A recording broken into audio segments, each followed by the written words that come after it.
जय मसीह सभी को। प्रभु आप सबको आशीष दे। और आज की इस ऑनलाइन सभा में आप सभी का स्वागत है और हम सब मिलकर प्रभु की महिमा, प्रभु की बड़ाई करेंगे। तो आइए हम लोग प्रार्थना करते हैं। प्रिय परमेश्वर, प्रभु यीशु आपके चरणों के पास आते हैं, सारा आदर महिमा आपको देते हैं। प्रभु जी धन्यवाद आज के इस दिन के लिए प्रभु जो आपने दिया है। हम उसमें आनंद और मगन होकर प्रभु आपकी बड़ाई करते हैं, आपकी प्रशंसा करते हैं। परमेश्वर धन्यवाद प्रभु जी, आपके नाम की बड़ाई, आपके नाम की प्रशंसा हो मेरे राजा में, प्रभु यीशु के नाम से आमीन। आइए हम सब ना प्रभु की बड़ाई की प्रशंसा करेंगे। भजन संहिता 150 में कहता है, हे जाति जाति के लोगों यहोवा का जय जयकार करो, ना जहाज बजाते हुए डब बजाते हुए उसकी महिमा उसकी प्रशंसा करो। तो हम अपने घरों में ना जहाँ पर भी आप एक साथ मिलकर ताली बजाकर प्रभु की महिमा, प्रभु की बड़ाई, प्रभु की जय जयकार करेंगे। आमीन।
परमेश्वर के लिए है। धन्यवाद हो प्रभु जी, आपकी महिमा, आपकी प्रशंसा, आपकी बड़ाई करते। सचमुच प्रभु यीशु, आपका जन्म हुआ प्रभु और पापों का अंत हुआ है परमेश्वर। और प्रभु सचमुच आज भी परमेश्वर आप अपनी खुशियां लोगों तक पहुंचा रहे हो प्रभु जी, इसलिए हम कोटि कोटि धन्यवाद देते हैं। आपकी महिमा करते हैं प्रभु जी, आपकी बड़ाई करते हैं, क्योंकि प्रभु आपने हमें शून्य से लेकर अपने हाथों से रचा परमेश्वर, अपनी महिमा के लिए, अपनी बड़ाई के लिए।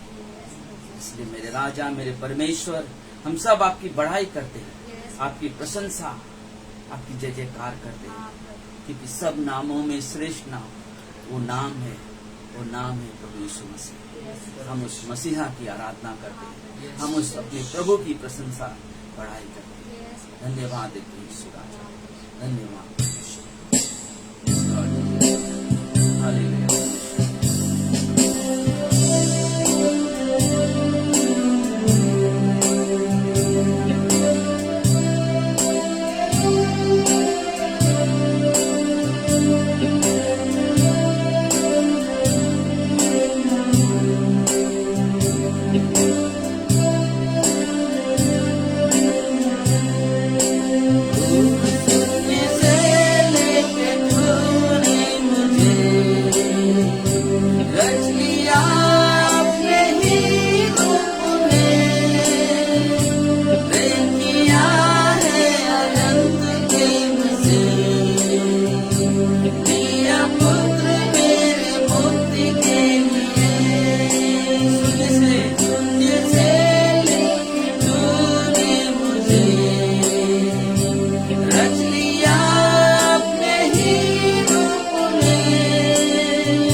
अनोखा प्यार है तेरा।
इस जीवन का अंत प्रभु तेरी आराधना में निकले परमेश्वर। इस जीवन का अंत प्रभु तेरी प्रशंसा में हो प्रभु जी।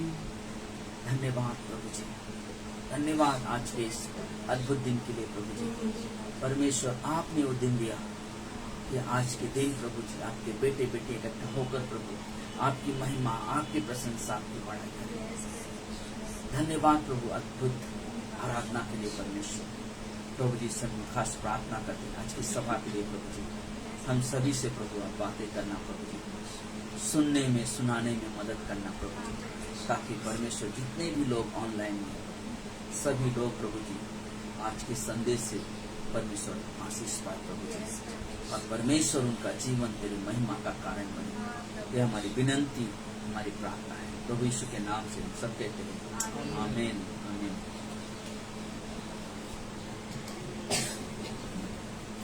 सबको जय मसीह। प्रभु आप सबको आशीष दे कि आज आप सब इस ऑनलाइन में जुड़े हो और संगति में बने हुए, इसलिए हम धन्यवाद देते हैं आपके इस समय के लिए कि आपने अद्भुत समय निकाला है और संगति में जुड़े हुए हैं। और आज हम जो बात करने वाले हैं ना, उससे पहले जो भी हम दान दशवांश देते हैं, हमें आपको नंबर भेजा है व्हाट्सएप पे, और पेटीएम है, गूगल पे है और फोन पे, सारी चीज़ें डिटेल भेजा हुआ है। आप वहाँ पे अपने दान दशवांश दे सकते हैं। और परमेश्वर चाहता है ना, परमेश्वर चाहता है उसके कार्य बढ़े, और उसके कार्य को बढ़ाने के लिए हमारी आपकी सहायता की जरूरत है, ताकि आपके भेंट के द्वारा परमेश्वर के कार्य आगे बढ़े, परमेश्वर के कार्य आगे बढ़े ना। आने वाले समयों में ना परमेश्वर और भी अद्भुत काम करने वाला है ना। अक्टूबर नवंबर से हम लोग एक नई कलीसिया की शुरुआत करेंगे, जो हमने सोचा है ना, महाराष्ट्र नगर में अंदर साइड में। और परमेश्वर का काम है ना, परमेश्वर काम है, और परमेश्वर अपने काम को कराने के लिए आपकी नियुक्ति है परमेश्वर, यानी कि आपको परमेश्वर ने चुना है, ताकि आप सब मिलकर इस कार्य में अपने हाथ बढ़ाएं, योगदान के द्वारा, अपनी उपस्थिति के द्वारा, और परमेश्वर की महिमा, परमेश्वर की बड़ाई। धन्यवाद आपके जीवन के लिए।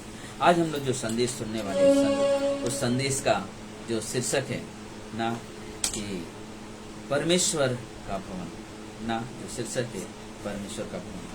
हम लोग देखते हैं ना सुलेमान के बारे में कि सुलेमान परमेश्वर का एक भवन बनाता है, सुलेमान परमेश्वर का एक भवन बनाता है, लेकिन बनाने के लिए उसको बहुत सारे सामान की जरूरत है, और हर चीज परमेश्वर ने पूरा किया। लेकिन एक चीज मैं सोच रहा, जब परमेश्वर का जब भवन बनता है ना, जब परमेश्वर का भवन बनता है, परमेश्वर ना एक अद्भुत रीत से वहां पे कार्य करता है। लेकिन परमेश्वर एक सवाल पूछता है, परमेश्वर खुद एक सवाल पूछता है, क्या है? यशायाह के 66:1 में जाएंगे, 66:1 में, वहां पे एक अद्भुत सवाल पूछ रहे हैं। और सवाल क्या है देखते हैं। अगर आपके पास बाइबल है तो आप अपने बाइबल खोल सकते हैं ना। 66:1 यहोवा यूं कहता है, यहोवा यूं कहता है, आकाश मेरा सिंहासन, आकाश मेरा सिंहासन और पृथ्वी मेरे चरणों की चौकी है। आकाश में परमेश्वर का सिंहासन है, और ये धरती परमेश्वर के चरणों से पैर रखने की जगह है। तुम मेरे लिए कैसा भवन बनाओगे? हाँ, परमेश्वर बोल रहे हैं, तुम मेरे लिए भवन कैसा बनाओगे, और मेरे लिए विश्राम का कौन सा स्थान होगा ना, मेरे लिए आराम करने का कौन सा स्थान होगा। सोचो ना, परमेश्वर जो इतना महान परमेश्वर, जो स्वर्ग में विराजमान है और पृथ्वी पे उसके पैर है, और बोले तुम मेरे लिए जो भवन बनाए रहे हो, मैं वहां पे कैसे रहूंगा, और कहाँ पे मैं विश्राम करूंगा। मेरे लिए विश्राम स्थान भी होने चाहिए अगर कोई आदमी बना करे। लेकिन परमेश्वर द्वारा सुलेमान की चुनाव होती, सुलेमान परमेश्वर के लिए भवन बनाएगा। उस भवन जब बना तो सुलेमान ने कहा, मैं भवन बनाऊंगा परमेश्वर, लेकिन एक कार्य हो कि परमेश्वर तेरी नजरें इस भवन की तरफ हमेशा लगी रहे, तेरी नजरें हमेशा। हम लोग पहला राजा की किताब में जाएंगे, अगर आपके पास है, पहला राजा की किताब में 8 अध्याय 27 वचन से पढ़ेंगे, प्रार्थना करेंगे उसके पहला। प्रिय परमेश्वर, हम धन्यवाद देते हैं, सारा आदर महिमा आपको। प्रभु जी इस सभा की अगुवाई करें और हम सभी से बातें करें, प्रभु यीशु के नाम से, आमीन। 27 वचन कहता है, पहला राजा के 8 अध्याय का, क्या परमेश्वर सचमुच पृथ्वी पर वास करेगा? क्या सचमुच परमेश्वर ना, क्या परमेश्वर सचमुच पृथ्वी पर वास करेगा? स्वर्ग में वरन सबसे ऊंचे स्वर्ग में भी तू नहीं समाता। सोचो, हमारा परमेश्वर वहां पे लिखा हुआ है कि बोलते कि वो स्वर्ग में भी नहीं समाता। फिर मेरे बनाए हुए इस भवन में कैसे रहेगा ना? सुलेमान बोला कि जब परमेश्वर इतने बड़ा स्वर्ग में नहीं समाता तो मेरे बनाए हुए इस मंदिर में कैसे समाएगा? तो भी है मेरे परमेश्वर यहोवा, अपने दास की प्रार्थना और गिड़गिड़ाहट की ओर कान लगाकर मेरी चिल्लाहट और यह प्रार्थना सुन जो मैं आज तेरे सामने करता हूँ ना। पहले उसने एक सवाल उसके मन में आया कि जो परमेश्वर स्वर्ग में नहीं समा सकता तो मेरे हाथ की बनाए हुए इस मंदिर में कैसे समाएगा? लेकिन फिर बोलता परमेश्वर यहोवा अपने दास की यह प्रार्थना सुन। क्या है 29 में, कि तेरी आंखें इस भवन की ओर अर्थात इस स्थान की ओर जिसके विषय में तूने कहा है मेरा नाम वहां रहेगा, रात दिन खुली रहेगी। मेरा नाम वहां रहेगा, रात दिन खुली रहेगी। और जो प्रार्थना तेरा दास इस स्थान में की ओर करे उसे तू सुन ले। और तू अपने दास और अपनी प्रजा इज़राइल की प्रार्थना जिसको वे इस स्थान की ओर गिड़गिड़ा कर करे उसे सुनना। वरन स्वर्ग में से जो तेरा निवास स्थान है सुन लेना और सुनकर क्षमा करना। जब कोई किसी दूसरे का अपराध करे और उसको शपथ खाई जाए और वह आकर इस भवन में तेरी वेदी के सामने शपथ खाए। 32 में, तब तू स्वर्ग में से सुनकर अर्थात अपने दास का न्याय करके दुष्टों को दुष्ट ठहरा और उसकी चाल उसी के सिर पर लौटा दे और निर्दोष को निर्दोष ठहराकर उसके धर्म के अनुसार उससे फल दे। फिर जब तेरी प्रजा इज़राइल तेरे विरुद्ध पाप करे तो करने के कारण अपने शत्रुओं से हार जाए और तेरी ओर फिर कर तेरा नाम ले और इस भवन में तुझ से गिड़गिड़ाहट के साथ प्रार्थना करे, तब तू स्वर्ग में से सुनकर अपनी प्रजा इज़राइल का पाप क्षमा करना और उन्हें इस देश में लौटा ले आना जो तूने उनके पुरखाओं को दिया था ना। हमें बोला कि परमेश्वर मेरी ये प्रार्थना है कि इस भवन में जितने भी लोग आकर प्रार्थना करेंगे, जितने भी लोग, तू उनकी प्रार्थना को स्वर्ग से सुनना। एक स्थान बनाए, लेकिन परमेश्वर कहाँ? स्वर्ग में है। लेकिन जब परमेश्वर कहता है कि स्वर्ग मेरा सिंहासन, पृथ्वी मेरे चरणों की चौकी, तो उसी समय परमेश्वर उस मंदिर में। लेकिन वो कहता है कि जब परमेश्वर उस भवन में, सुलेमान कहता है जब परमेश्वर इस भवन में लोग आकर तुझसे प्रार्थना करे तो परमेश्वर तू स्वर्ग से इस प्रार्थना को क्या करना? सुनना।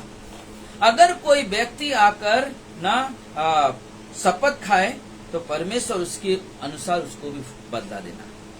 अगर कोई व्यक्ति निर्दोष हो तो उसको निर्दोष का फल उसको देना। कोई अगर दोषी है तो उसको दोषी का फल देना। सचमुच ये परमेश्वर के साथ ना बात कर रहा है सुलेमान और कहता है कि परमेश्वर तू ऐसा करना। और सचमुच जब ये मंदिर बनाया, मंदिर का बनाने के बाद, लेकिन मैं सोचा जब मंदिर बना रहा था उससे मालूम है एक चीज सोच रहा था मैं कि अक्सर आप देखोगे जब कोई बिल्डिंग बनता है क्या होता है ना, हमेशा आवाजें आती है ना, इधर से उधर से हमेशा आवाज आती है ना, आवाजें आते रहती है। और वो क्या होता है मालूम है, लोग बता रहे इधर देखो काम चलो, आवाज आ रहा है, उधर से आवाज आ रहे हैं, उधर से आवाज, क्या होता है बार बार कुछ न कुछ सुनाई देने लगता है ना। अक्सर हम देखते हैं कि कहीं बिल्डिंग बन रहे हैं, कोई चौल में भी काम होता है तो बहुत आवाज है, तोड़ का आवाज आता है ना। तो लेकिन जब सुलेमान राजा जब मंदिर बना रहा था बोलते एकदम शांति का माहौल था, वहां पर एक भी हथौड़ी का आवाज नहीं आई, जब सुलेमान राजा उस मंदिर को बनवा रहा, कारण क्या था? बोलते कि जब वो मंदिर बनवा रहा था, उसके सारे सामान हर एक चीज उसके माप के अनुसार, जहाँ पे काटा जाता था लकड़ी, वहां से जहाँ पे पत्थर निकाला जाता वहां पे सब कुछ एक साइज के अनुसार लाया जाता था और उसको चुपता, क्योंकि परमेश्वर का भवन है। परमेश्वर के भवन में शोरगुल नहीं चाहिए। परमेश्वर के भवन का निर्माण हाथों से टक टुक करके नहीं चाहिए। परमेश्वर का निर्माण शांति के साथ होना चाहिए।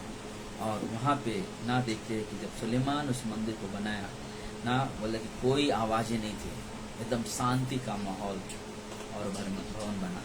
और उसी भवन के लिए सुलेमान प्रार्थना करता है कि परमेश्वर, ये भवन में जब जो भी व्यक्ति प्रार्थना के लिए आए, परमेश्वर तू उनकी प्रार्थना को क्या करना, सुनना। लुका के ना 19 में हम लोग देखते हैं ना, 19 के 40 में देखते कि मंदिर में यीशु मसीह आता है, क्या कहता है?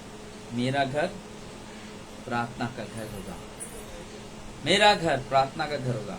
और सचमुच सुलेमान के समय वो था कि परमेश्वर के भवन में जो भी लोग प्रार्थना करने के लिए, वहां पे नहीं लिखा हुआ कि ना लोग झगड़ा करने के लिए आए ना, या किसी और काम से नहीं। उस भवन में जितने भी लोग प्रार्थना करने के लिए आए, उनकी तो प्रार्थना को क्या करना, सुनना।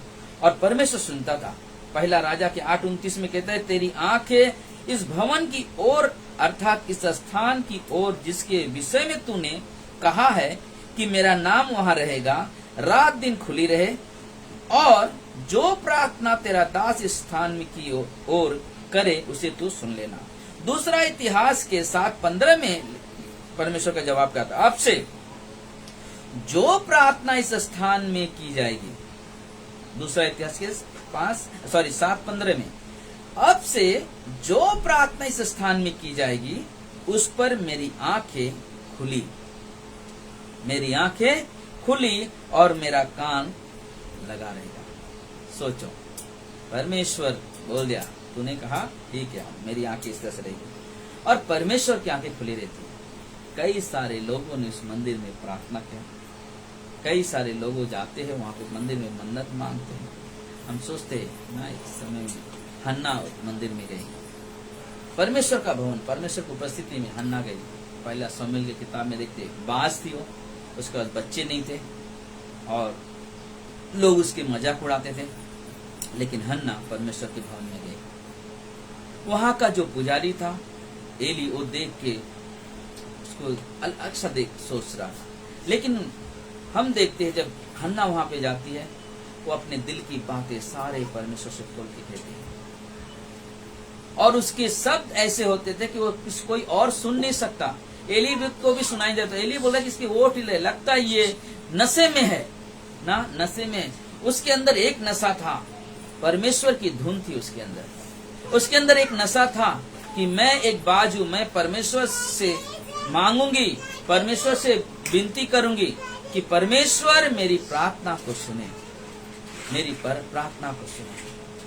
और वो दिल और जान से वहां पे बैठकर रो रो के प्रार्थना करे उस मंदिर में, और परमेश्वर उस प्रार्थना को क्या किया, सुना, और उसकी प्रार्थना में परमेश्वर ने उसे उत्तर दिया। और ये सच्चाई है, जब परमेश्वर के भवन में लोग आकर प्रार्थना करते हैं, परमेश्वर उस प्रार्थना को उत्तर देता है। क्योंकि उन समयों में भवन, आज के समयों में भी भवन है, क्योंकि भवन वो है जहां पे परमेश्वर की उपस्थिति हो। भवन वो नहीं जहां पे बहुत बड़ा हॉल हो, बहुत बड़ा क्रॉस लगाओ, वही परमेश्वर का भवन है, वही प्रार्थना सुनिए। नहीं, प्रार्थना उस स्थान पे सुनी जाती है। मत्ती के 18:20 में लिखा हुआ है, जहां कहीं भी मेरे नाम से 2 या 3 इकट्ठे होते हैं, वहां पे मैं उपस्थित होता हूँ। आप अपने घर में हो, आपका घर, जब आप प्रार्थना के लिए, उसकी प्रचर्चा के लिए बैठे हो, उस समय परमेश्वर की उपस्थिति हो, परमेश्वर की उपस्थिति है। और जब आप प्रार्थना करते हो तो परमेश्वर आपकी प्रार्थना को सुनता है। हालेलुया। परमेश्वर महान परमेश्वर है, अद्भुत परमेश्वर। वो चाहता है आप उससे बातें करो, वो चाहता है आप प्रार्थना करो, और परमेश्वर सुनता है, परमेश्वर सुनता है ना। कोई जरूरी नहीं कि हम बड़ा हॉल, ज्यादा लोग हो तब वो भवन कहलाएगा, नहीं। आज के समय में मंदिर कहाँ है? आज के समय में वो मंदिर आपका हृदय है। पहला कुरिन्थियों में लिखा है 3 अध्याय में 16 में, कि तुम परमेश्वर के भवन हो, तुम परमेश्वर के मंदिर हो, परमेश्वर की आत्मा तुम्हें वास करती है ना। परमेश्वर आज आपके हृदय में अपना घर बना लिया। आज परमेश्वर आपके हृदय में अपना घर बना, जब आप विश्वास करते हो प्रभु यीशु मुझ पर दया करो, प्रभु यीशु, उसी वक्त आपके हृदय में आकर बस जाते हैं, उसी वक्त उनकी आत्मा तुम्हारे अंदर आती है। हाँ, पवित्र आत्मा मिल जाता है, वाओ, अलग सा फील हो रहा है। अक्सर आप देखोगे जो व्यक्ति पवित्र आत्मा की उपस्थिति को महसूस करता है उसका जीवन आपको बदलता हुआ दिखाई देगा। उसका जीवन बोला, किसी के पैसे के बोलने से किसी का जीवन नहीं बदलेगा। परमेश्वर के वचन में इतना सामर्थ्य है, परमेश्वर के शब्दों में इतना सामर्थ्य है कि अगर बोला जाए तो लोगों का जीवन बदल जाएगा। और इसलिए जब सुलेमान जब मंदिर की बात करता कि परमेश्वर इस भवन में जब भी कोई प्रार्थना करने के लिए आए, परमेश्वर तो सुनना। और इसलिए इतिहास की किताब में लिखा ना, जो दूसरे के 7:15 में, कि जो भी लोग यहाँ पे प्रार्थना करें उनकी तरफ मेरी आंख लगी होगी, उनकी तरफ मेरी आंख लगी रहेगी, मैं उनको देखूंगा, मैं उनके प्रार्थना को सुनूंगा। और परमेश्वर सुनता है, परमेश्वर सुनता है। मंदिर में प्रार्थना करने वाला इंसान जब आता, परमेश्वर सुनता है। आप अपने घरों में प्रार्थना के लिए तैयार हो, आपका घर परमेश्वर का भवन है, प्रार्थना के लिए तैयार हो, परमेश्वर सुनता है प्रार्थना।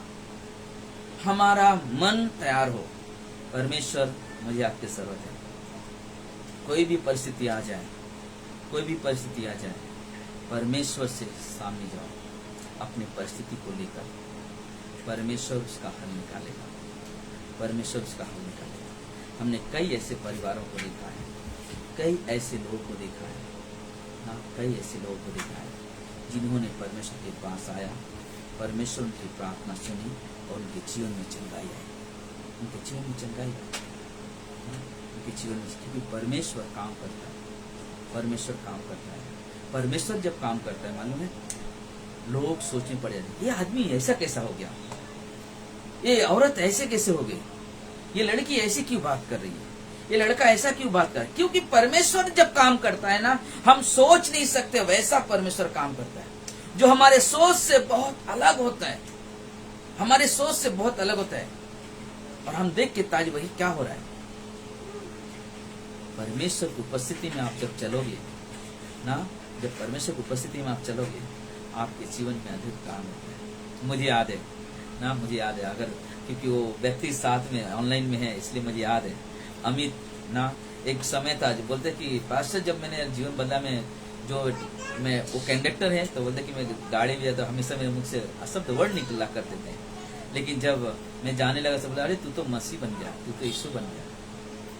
रियली जब प्रभु हमें छूता है ना, हमारा जीवन जब बदलता है, लोगों के लिए एक अद्भुत गवाही तैयार होती है। हालेलुया।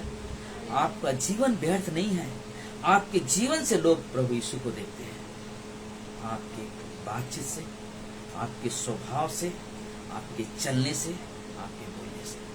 हो सकता है लोग मजाक उड़ाने भी होंगे, लेकिन हमें उस तरफ नहीं देखना है। जिस परमेश्वर ने लोगों की निंदा सह ली, तो हम और आप कौन है, हमारी भी लोग निंदा करेंगे, हमारे भी लोग मान करेंगे, लेकिन अब अपने जीवन में हमेशा याद रखना, सबसे पहला स्थान हमारा परमेश्वर, सबसे पहला स्थान हमारा परमेश्वर। अपने हर परिस्थिति में, हर क्षण में ना परमेश्वर, क्योंकि इफिसियों के 2 अध्याय में जाएंगे, इफिसियों के 2 अध्याय 19 से 22 में क्या लिखा हुआ देखते हैं।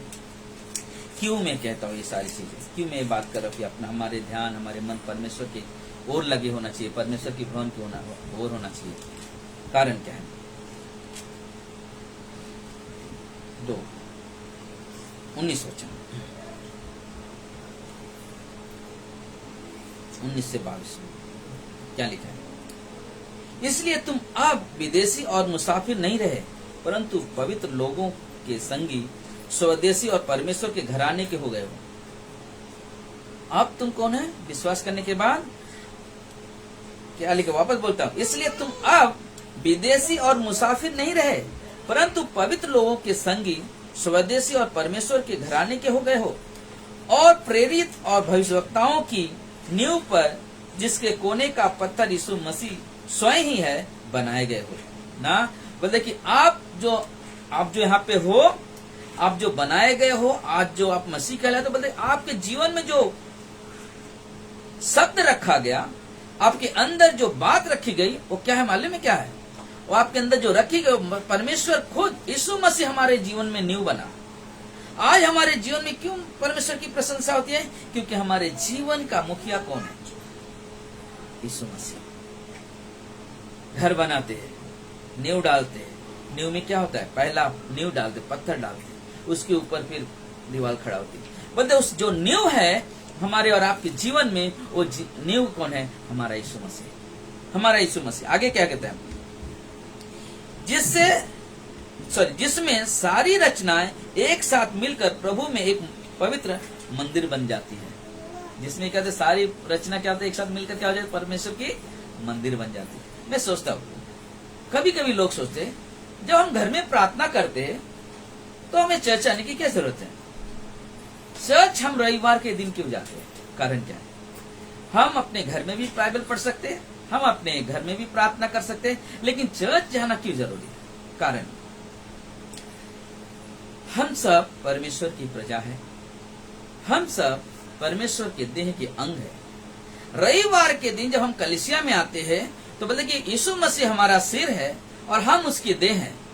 तो जब कलीसिया में सब लोग इकट्ठा होते हैं तो परमेश्वर की परिपूर्णता में हम सब खड़े हो जाते हैं और परमेश्वर की महिमा, परमेश्वर की आराधना करते हैं। हालेलुया। बोलते कि परमेश्वर हमारा सिर है, हम सब उसके अंग है। सोचो, आप अपने आप को देख लो। अगर सोचो आप चल रहे हो और आपके पास एक हाथ नहीं, आपको लेकर क्या बोलेंगे? क्या परफेक्ट बोलेंगे? परफेक्ट है नहीं, क्या बोले? एक हाथ का कटा हुआ आदमी, एक वर्ड बोलेंगे, क्या बोलेंगे? लूला है ना, अपंग है ना। सोचो, हाथ है और एक पैर नहीं है, क्या बोलेगा? लंगड़ा है। सोचो, सब कुछ अच्छा है, एक आंख नहीं, क्या बोलेंगे? ऐसा है। लेकिन अगर सब कुछ परफेक्ट, क्या बोलेंगे? कुछ भी प्रॉब्लम है, सब परफेक्ट। बोलते कि जब कलीसिया में हम आते हैं, परमेश्वर कहता है मेरी देह में कुछ भी कमी नहीं, मेरा देह परफेक्ट है और मेरी देह एक साथ मिलकर प्रभु की आराधना, प्रभु की बड़ाई करते हैं। हालेलुया। बोलते कि ये है रविवार के सभा में आने का मतलब। हम रविवार की सभा में इसलिए आते हैं क्योंकि हम परमेश्वर की देह में जुड़कर उसकी आराधना, उसकी प्रशंसा, उसकी बड़ाई करते हैं। आगे कहता है, जिससे तुम आत्मा के द्वारा परमेश्वर का निवास स्थान होने के लिए एक साथ बनाए जाते हो। बोलते कि आप वही परमेश्वर का निवास स्थान हमारे साथ एक साथ बनाए जाते हैं ना। आज परमेश्वर कहाँ वास करता है? बहुत बड़ा क्रॉस लगा उस घर में नहीं।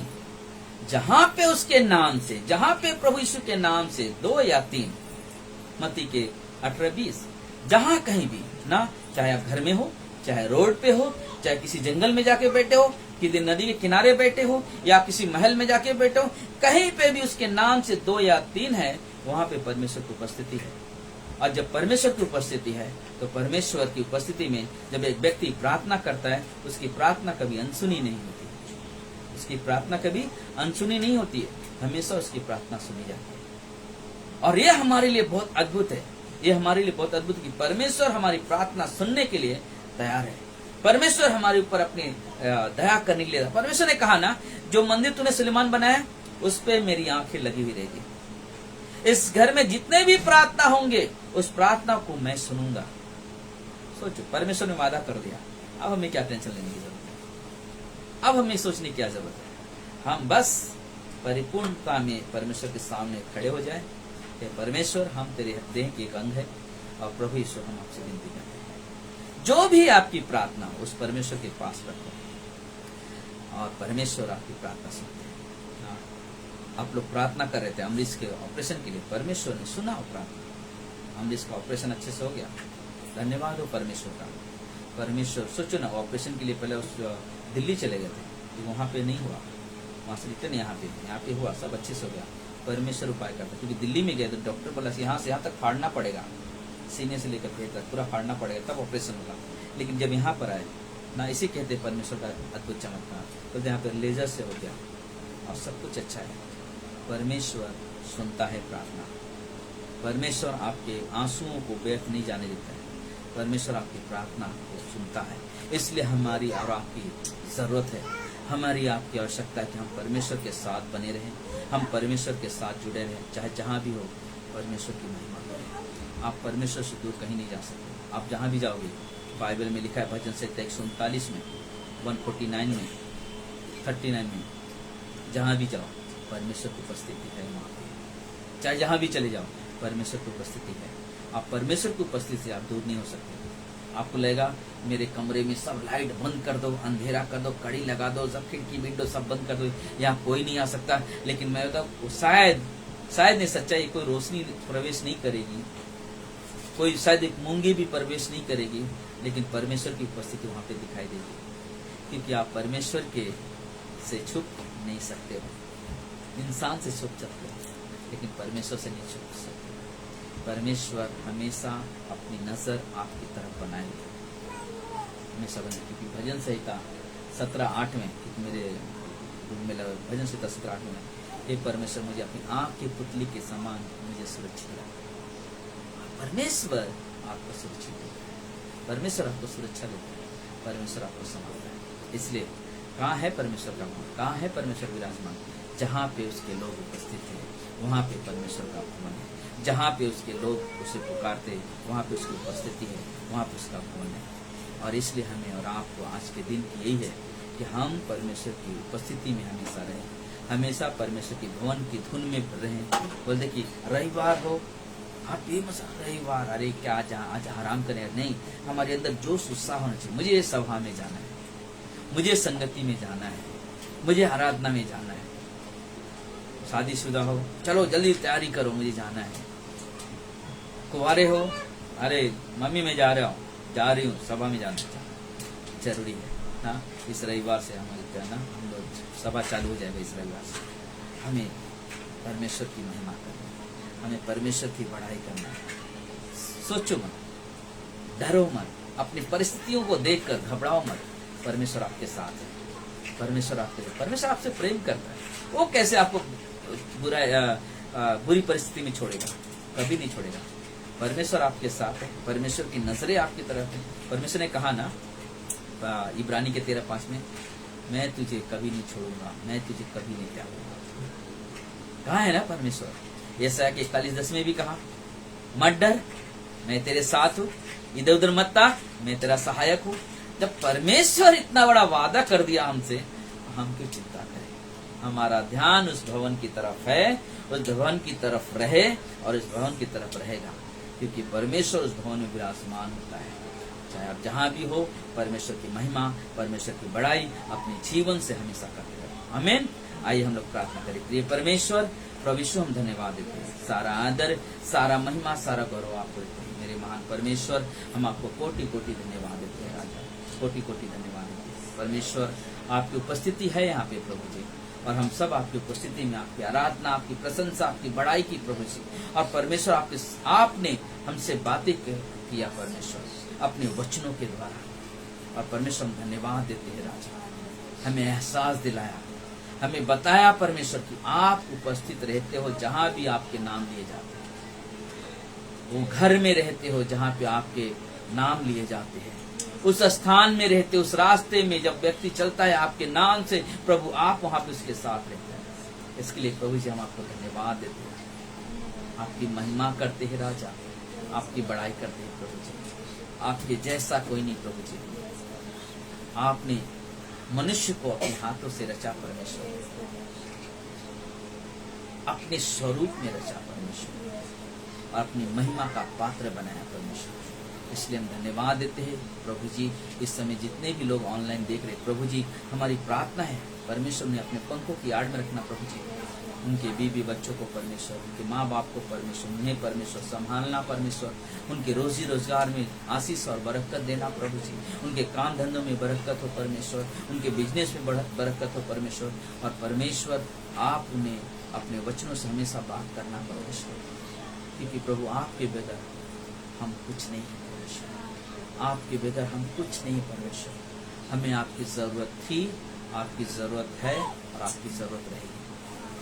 मेरे परमेश्वर, हम धन्यवाद देते हैं। अगर कोई है जो अभी तक अपने मन को पूरी तरह से परमेश्वर को समर्पित नहीं किया, प्रभु यीशु आपसे प्रेम करते हैं, प्रभु यीशु आपसे प्रेम करते हैं। और प्रभु यीशु नहीं चाहते कोई व्यक्ति नर्क चला जाए, क्योंकि बाइबल कहता है कि जो लोग प्रभु यीशु को उद्धारकर्ता के रूप में जीते जी स्वीकार करते हैं, क्योंकि प्रभु यीशु इस दुनिया में आने का यही कारण था कि प्रभु यीशु हमें उद्धार देने के लिए इस दुनिया में आए, किसी का धर्म बदलने के लिए नहीं। प्रभु यीशु इस दुनिया में आए लोगों के जीवन को बदलने के लिए। उनका जीवन जो नर्क जाने की राह पे था, उस जीवन को स्वर्ग की राह पे मोड़ दिया। किस तरह से प्रभु यीशु इस दुनिया में आए, हमारे लिए दुख उठाया, क्रूस पर मर गए, कब्र में गए, कब्र में से तीसरे दिन जी उठे और आज जीवित है। जो लोग प्रभु यीशु पे विश्वास करते हैं वो नाश नहीं होते, परंतु अनंत काल का जीवन पाते हैं। शरीर में एक दिन तो हम मर जाएंगे, लेकिन हमारी आत्मा कभी नहीं मरती है। लेकिन एक समय आएगा, क्योंकि एक व्यक्ति एक बार जन्म लेता है, उसके बाद वो मर जाता है, तो उसका न्याय होता है। मेरे भाइयों, मेरी बहनों, बहुत ध्यान से सुनना। मौत कब आ जाए, किस घड़ी आए, कोई नहीं जानता। लेकिन आज आपके पास प्रभु यीशु का निमंत्रण है। प्रभु यीशु आपसे प्रेम करते हैं। प्रभु अपने हाथ फैलाकर आज भी आपका स्वागत के लिए खड़े हैं। प्रभु यीशु आपको बुला रहे हैं। प्रभु यीशु आपको बुला रहे हैं। अगर आप एक छोटी सी प्रार्थना करते हो कि प्रभु यीशु, मैं पापी हूँ, मुझे क्षमा करे और मरने के बाद मुझे स्वर्ग में स्वीकार करे, इसी वक्त आप प्रभु यीशु के संतान बन जाते हो। इसी वक्त आप प्रभु यीशु के प्रजा बन जाते हो। अगर आपने प्रार्थना किया है या अभी इसी वक्त किया या पहले ही कर चुके हो, धन्यवाद आपके जीवन के लिए। शायद हम वापस मिले या न मिले, लेकिन स्वर्ग में हम जरूर मिलेंगे। धन्यवाद देते हैं, सारा आदर महिमा प्रभु यीशु के नाम से। आमीन। आइए हम लोग आराधना करेंगे।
बंदगी, यीशु है वो नाम, यीशु तेरा नाम सबसे ऊंचा है, यीशु तेरा नाम सबसे ऊंचा है। इस नाम से शैतान डरे, नाम से शैतान डरे, उस नाम की जय जय करे, जिस नाम से ये जमाना झुके, उस नाम को सलाम करे, जिस नाम से शैतान डरे, उस नाम की जय जय करे, जिस नाम से ये जमाना झुके, उस नाम को सलाम करे।